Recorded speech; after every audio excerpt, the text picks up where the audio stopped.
Welcome to Grace Today, a daily vlog designed to encourage you and equip you with the Word of God.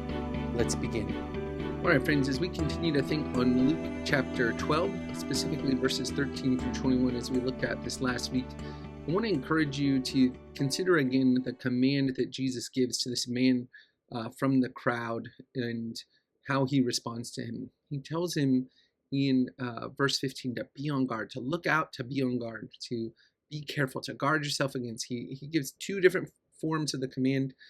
Depending on which English translation, it'll carry different specific translations, but they really both kind of carry the same idea of watchfulness, guarding, being careful about these things. And the thing that he is encouraging such watchfulness over is greed. We should not be passive and think that we won't slip into greed, or we won't slip into discontent over finances that leads us to greed. Rather, we should be on guard against it, be on guard against every kind of greed. And as I mentioned on Sunday, our hearts are capable of being greedy over just about everything. There's nothing in this life that we can't become greedy towards. So let me encourage you, spend some time today thinking about, praying about, asking yourself, how are you guarding against greed?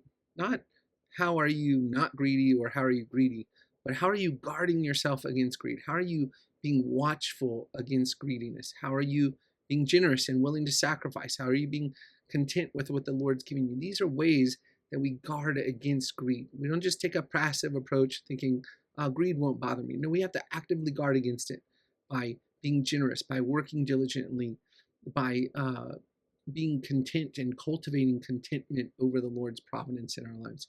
So again, let me just encourage you. Ask yourself, examine yourself. What are ways that you're guarding against greed? Try to take a more active posture in this fight, lest we become like this man and presume upon the Lord in our greed and demanding of him. I hope this is an encouragement to you. I pray that this text continues to challenge and bless us and grow us as a church in this area. I love you, Grace Community, and I'm praying for you. Have a great day. Thanks for tuning in to Grace Today. For more information on Grace Community Baptist Church of Elgin, Texas, and how you can support this ministry, check out the links in the description below. See you tomorrow.